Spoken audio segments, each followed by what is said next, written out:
अमरीकी सदर Donald Trump की जानिब से ईरान जंग को लेकर मुख्तलिफ मौक़ों पर मुख्तलिफ बयानात दिए जाते रहे। रवां हफ्ते के आगाज़ में सदर ट्रंप ने ईरान पर दोबारा हमले का एक और अल्टीमेटम देते हुए ये धमकी दी थी कि अगर अमरीका को सही जवाबात ना मिले तो ईरान के साथ जंगबंदी जुमे को, हफ्ते को, इतवार को या फिर पीर को ख़त्म हो सकती है। इसी जंगबंदी को डिरेल होने से रोकने के लिए पाकिस्तान की दोनों ममालिक के दरमियान किसी किस्म के स्टैंड बाय या इंटरिम एग्रीमेंट करवाने की कोशिशें तेज़ हो चुकी हैं, जिसमें पाकिस्तान को खित्ते के दीगर ममालिक की हिमायत भी हासिल है। और आज इन्हीं कोशिशों को लेकर पाकिस्तान के आर्मी चीफ और chief of defence forces field marshal Asim Munir Iran के लिए रवाना हो चुके हैं, जिसकी खबर पिछले 2 रोज से बैनुल अक़वामी मीडिया की जानिब से दी जा रही थी। जबकि कल रात अमरीकी वज़ीर ख़ारजा मार्को रूबियो ने भी अहम पाकिस्तानी हुकाम के ईरान जाने को अहम पेशरफ्त करार दिया था। और फिर आज दोपहर सिक्योरिटी ज़राए की जानिब से ये अहम और बड़ी खबर सामने आई कि field marshal Syed Asim Munir Iran के सरकारी दौरे पर रवाना हो गए हैं, जहां वो खित्ते में क़याम अमन और दीगर अहम अमूर पर आला ईरानी शख्सियात से मुलाकात करेंगे। और आज जब इस बारे में अमरीकी वज़ीर ख़ारजा मार्को रूबियो से सवाल हुआ तो उन्होंने कहा कि अमरीका ईरान बातचीत में पाकिस्तान ही सालिस है, ईरान से डील पहली तरजीह है, उम्मीद है मुआहदा हो जाएगा, अब्दाए हुर्मुज़ को दोबारा खोल दिया जाएगा। Well, the primary interlocutor on this has been Pakistan and continues to be, and they've done I think an admirable job, and that's who we continue to work through. Obviously, other countries, have interests because especially Gulf countries that are, in the middle of all this. But I would just say that the primary country we've been working with on all of this is Pakistan, and that remains the case. And it's my understanding he was supposed to go yesterday, but it could be as early as today that Field Marshal Munir could be traveling there very, very soon. And we're in constant communication with him at the highest levels of our government, are constantly talking to him. अहम बात है कि field marshal का Iran का ये दौरा पिछले 5 हफ्तों में दूसरा दौरा है, और ये दौरा उस वक्त हो रहा है कि जब पाकिस्तान के वजीर दाखिला मोहसिन नकवी पिछले 2 रोज से ईरान के दारुल हुकूमत तेहरान में मौजूद हैं। और इस मामले पर गहरी नजर रखने वाले 2 सहाफ़ियों कामरान यूसुफ और बाकर सज्जाद सैयद ने आज ये खबर दी थी कि आर्मी चीफ उसी सूरत में ईरान का दौरा करेंगे जब वजीर दाखिला मोहसिन नकवी की ईरानी क़यादत से मुलाकातों में कोई ब्रेक थ्रू सामने आएगा। वज़ीर दाखिला मोहसिन नकवी की पिछले 2 रोज़ के दौरान ईरानी सदर मसूद पेशेशकियां और ईरानी वज़ीर ख़ारजा अब्बास इराक़ची से मुलाकातें हो चुकी हैं। आज भी मोहसिन नकवी की अब्बास इराक़ची से एक और अहम मुलाकात हुई। ईरानी खबर एजेंसी के मुताबिक इस मुलाकात में ईरान अमरीका जंग के खात्मे के लिए मुसव्वदों पर तफसीली बातचीत की गई, जबकि खबरें ये भी हैं कि पाकिस्तान अमरीका और ईरान के मुतालबात पर मौजूद इख्तलाफात को कुछ हद तक कम करने में भी कामयाब हो गया है, जिसके बाद फरीकैन की जानिब से भी मुस्बत पेशरफ्त की खबरें सामने आ रही हैं। अहम बात यह कि पाकिस्तान बतौर सालिस अमरीका और ईरान के दरमियान पैगामात का तबादला कर रहा है, और पैगामात के इन्हीं तबादलों को अब अमरीका ईरान बिलवास्ता मुज़ाकरात करार दिया जा रहा है, जिसका मकसद हतमी मुआहदे के लिए एक रस्मी फ्रेमवर्क तैयार करना है। ईरान की खबर रसा एजेंसी इसना के मुताबिक पाकिस्तान की सालिसी में बिलवास्ता मुज़ाकरात में दोनों फरीक इस वक्त पैगामात और मुजव्वज़ा ड्राफ्ट का तबादला कर रहे हैं ताकि किसी मुआहदे के लिए एक बाज़ाब्ता फ्रेमवर्क तैयार किया जा सके।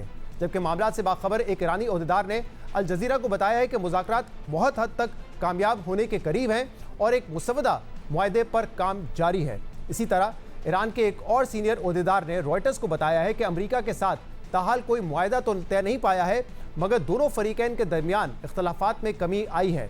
ईरानी ओहदेदार के मुताबिक ईरान का अफजोदा यूरेनियम और आबनाए हुर्मुज़ पर तेहरान का कंट्रोल अब भी मुआहदे की राह में अहम रुकावटों में शामिल है। दूसरी तरफ अमरीकी वज़ीर ख़ारजा मार्को रूबियो ने भी आज ईरान से बातचीत में पेशरफ्त होने का एतराफ़ किया है। स्वीडन में न्यूज़ कॉन्फ्रेंस करते हुए अमरीकी वज़ीर ख़ारजा ने मोहतात अंदाज में कहा कि ईरान से डील के मुआहदे में कुछ पेशरफ्त हुई है जो बहुत अच्छी है, मगर वो इसे ज़्यादा बढ़ा चढ़ाकर पेश नहीं करना चाहते। The issue of Iran, we await word on those conversations that are ongoing. There's been some slight progress. I don't want to exaggerate it, but there's been a little bit of movement, and that's good. The fundamentals remain the same. Iran can never have a nuclear weapon. Marco Rubio Iran से deal में मुस्बत इशारे मिलने की बात कर रहे थे, मगर साथ ही ये मुतालबा भी दोहरा रहे थे कि चाहे कुछ भी हो जाए, ईरान कभी भी न्यूक्लियर हथियार हासिल नहीं कर सकता। अफजोदा यूरेनियम का कोई ना कोई हल निकालना होगा। दूसरी जानिब ईरान भी आबनाए हुर्मुज़ पर मुकम्मल कंट्रोल को अपनी रेड लाइन करार दे चुका है, जबकि अभी तक हतमी तौर पे ईरान की जानिब से अफजोदा यूरेनियम के मामले पर समझौते करने के कोई इशारे नहीं मिले हैं। और यही वो रेड लाइन्स और सख्त शराइत हैं जो अमन मुआहदे की कोशिशों को मुसलसल सबूताज कर रहे हैं। मगर आज अल अरेबिया ने ज़राए के हवाले से एक अहम खबर दी है, जिसके मुताबिक पाकिस्तान की सालसी में अमरीका और ईरान के दरमियान मुमकिना मुआहदे के हतमी मुसव्वदे का ऐलान चंद घंटों में मुतवक्को है।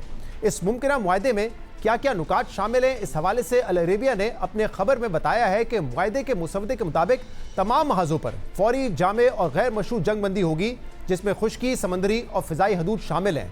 फौजी, शहरी और माशी तनसीबात को निशाना ना बनाने की बाहमी यकीन दहानी कराई जाएगी। तमाम फौजी कार्रवाइयों और मीडिया वॉर का खात्मा किया जाएगा। खुद मुख्तारी, इलाकाई सालमियत के एहतराम और दाखिली मामलात में अदम मदाखलत के असूलों की पासदारी की भी यकीन दहानी करवाई जाएगी। इसके अलावा खलीजी अरब, अबनाए हुर्मुज़ और खलीज ओमान में जहाज़ रानी के आज़ादाना नकलो हरकत की ज़मानत दी जाएगी। मुआहदे पर अमल दरामद की निगरानी और तनाज़ात के हल के लिए मुश्तरका मेकनिज़म तैयार किया जाएगा। बाकी मसाइल पर मुज़ाकरात का आगाज़ 7 रोज़ के अंदर शुरू किया जाएगा। ईरान की जानिब से मुआहदे की शराइत पर अमल दरामद के बदले में ईरान पर अमरीकी पाबंदियाँ मरहलावार ख़त्म की जाएंगी। मुआहदे के मुसवदे में बैनुल अक़वामी कवानीन और अक़वाम मुत्तहिदा के असूलों पर अमल करने की यकीन दहानी भी करवाई जाएगी। अल अरेबिया के मुताबिक मुआहदे के मुसवदे में यह भी शामिल किया जाएगा कि मुआहदा दोनों फरीकैन के बाज़ाब्ता ऐलान के फ़ौरन बाद नाफिजुल अमल हो जाएगा। मगर इन खबरों के बावजूद अभी तक एक ही सूरत-ए-हाल वाज़ेह नज़र आ रही है कि आबदाए हुर्मुज़ और अफजोदा यूरेनियम का तनाज़ा फरीकैन के दरमियान बुनियादी स्टिकिंग पॉइंट बना हुआ है। और अमेरिकी अखबार न्यूयॉर्क टाइम्स के मुताबिक ईरान आबदाए हुर्मुज़ से गुजरने वाले बहरी जहाज़ों से फ़ीस वसूल करने का एक गैर मामूली निज़ाम नाफिज करने के लिए ओमान से शराकतदारी करने पर बातचीत कर रहा है। न्यूयॉर्क टाइम्स ने ज़राए के हवाले से ये बताया है कि ईरान किसी ऐसे टोल सिस्टम के मनसूबाबंदी नहीं कर रहा जिसमें सिर्फ जहाज़ों के गुजरने पर चार्ज लिया जाए, बल्कि ओमान के साथ बातचीत में इस तजवीज़ पर गौर किया जा रहा है कि जहाज़ से सर्विस के बदले फ़ीस वसूल की जाए। खबर के मुताबिक इब्तदाई तौर पर ओमान ने ईरान के साथ मुश्तरका शराकतदारी को मुस्तरद कर दिया था, लेकिन अब वो आमदनी में हिस्से के लिए बातचीत कर रहा है। ईरानी हुकाम ने न्यूयॉर्क टाइम्स को बताया कि ओमान खलीज के दीगर पड़ोसी ममालिक और अमरीका पर इस मंसूबे को आगे बढ़ाने के लिए अपना असर व रसूख इस्तेमाल करने के लिए भी तैयार है, क्योंकि उसे फ़ीस निज़ाम की मुमकिना मुआशी फ़वाइद का एहसास हो गया है। खबर के मुताबिक ईरान और ओमान इस बात पर जोर दे रहे हैं कि मुजवज़ा निज़ाम के तहत टोल नहीं बल्कि फ़ीस वसूल की जाए, क्योंकि टोल और फ़ीस दोनों में कानूनी तौर पर फ़र्क है। बैनुल अक़वामी कानून के तहत सिर्फ जहाज़ों के गुजरने पर टोल वसूल करना गैर कानूनी है, मगर जहाज़ों को दी जाने वाली खिदमात जैसे कि बंदरगाह पे कचरा ठिकाने लगाने के बदले फ़ीस वसूल की जाए तो उसकी बाज़ हालात में इजाज़त है। लेकिन आज अमरीकी वज़ीर ख़ारजा मार्को रूबियो ने ईरान की इस कोशिश को मुस्तरद करते हुए कहा कि किसी भी मुल्क को इस बात को कबूल नहीं करना चाहिए कि ईरान आबनाए हुर्मुज़ से टोल हासिल करेगा। इसलिए अब देखना होगा कि अमरीका और ईरान के दरमियान इस मामले पर इख्तलाफात ख़त्म करने के लिए क्या दरमियानी रास्ता निकाला जाता है। बहरहाल, जहां एक तरफ मशरिक़ वस्ता में जारी कशीदगी का मुस्तकिल हल निकालने की कोशिशें तेज़ की जा रही हैं, वहीं दूसरी तरफ इसराइल की जानिब से अमरीका पर जंग दोबारा शुरू करने के लिए दबाव बढ़ने की खबरें भी सामने आ रही हैं। जबकि जंगबंदी के बावजूद इसराइल के लबनान पर वहशियाना हमले जारी हैं और इसी दौरान ग्लोबल समूद फ्लोटेला के रज़ाकारों की गैर कानूनी गिरफ्तारियां और उनसे गैर इंसानी सलूक ने एक बार फिर इसराइल की पुरतशद्दुद सोच को बेनकाब कर दिया है। 18 मई को इसराइली फौज ने गजा के बहरी नाकाबंदी खत्म करने की कोशिश करने वाले ग्लोबल समूद फ्लोटेला के 430 रज़ाकारों को गिरफ्तार किया था, जिनमें पाकिस्तान से समाजी रहनुमा फैसल ईदी के बेटे साद ईदी भी शामिल थे।